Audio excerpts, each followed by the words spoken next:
कौन? सूरज? भाई अखबारों में आकर तो तुमने हमारे गांव का नाम रोशन कर दिया।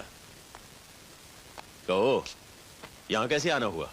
ठाकुर साहब, मेरे बाबूजी ने जो ब्लैंक स्टैम्प पेपर पर अंगूठा लगाकर आपसे कर्जा लिया था, उस अंगूठे वाले पेपर पर आप रकम लिख दीजिए। मैं आपके पाई पाई चुका देना चाहता हूं।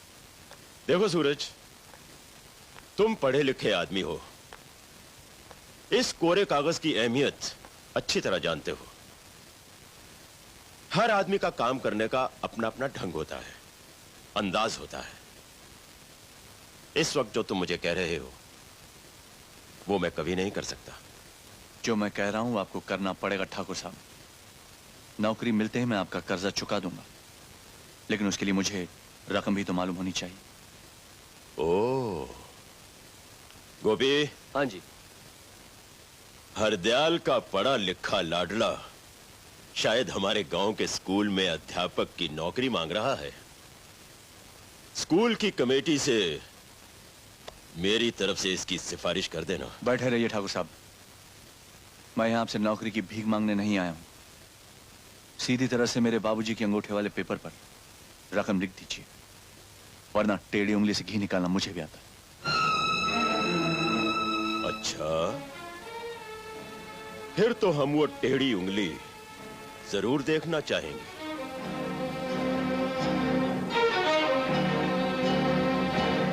15 साल से जिस बेईमानी से अनाज मंडी में भोले भाले किसानों का अनाज उड़ाते रहे हैं, उसे भी तो अपनी आंखों से देख लीजिए। यह है सरकारी 5 किलो का वजन,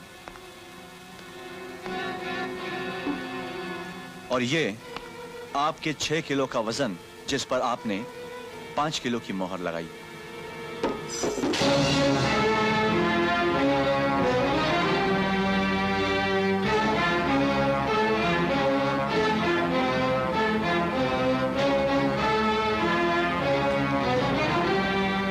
बरखुरदार, हम चवन्नी को हथौड़ा मार के अठन्नी बना देते हैं, और वही अठन्नी बाजार में 1 रुपए के भाव बिकती है।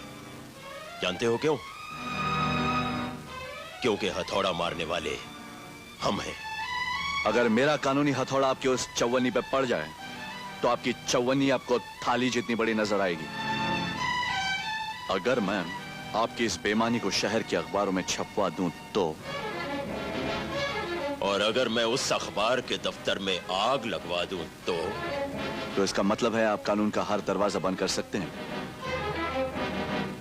हम तुम्हारी सांसें भी बंद कर सकते हैं। ऐसा हरगिज मत करना ठाकुर साहब।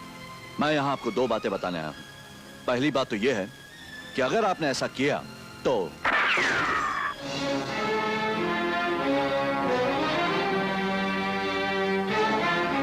और दूसरी बात यह कि दूसरी गोली आपके दिमाग को चीरती हुई सामने की दीवार पर जाकर टकराएगी।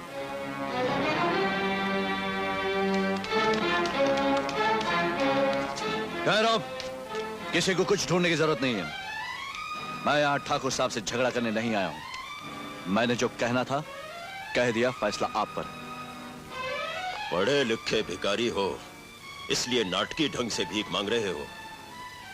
गोपी। जी साहब। हरदयाल के अंगूठे वाले कागज पर 1.5 लाख की रकम लिखकर उसके बेटे को दिखा दो। जी साहब।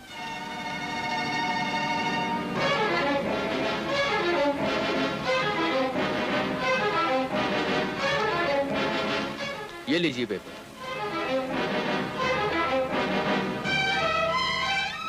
ठीक है ठाकुर साहब, नौकरी मिलते ही आपकी कर्जा अदायगी शुरू हो जाएगी, और आज के बाद मेरे बाबूजी आपकी हवेली में कभी काम करने नहीं आएंगे।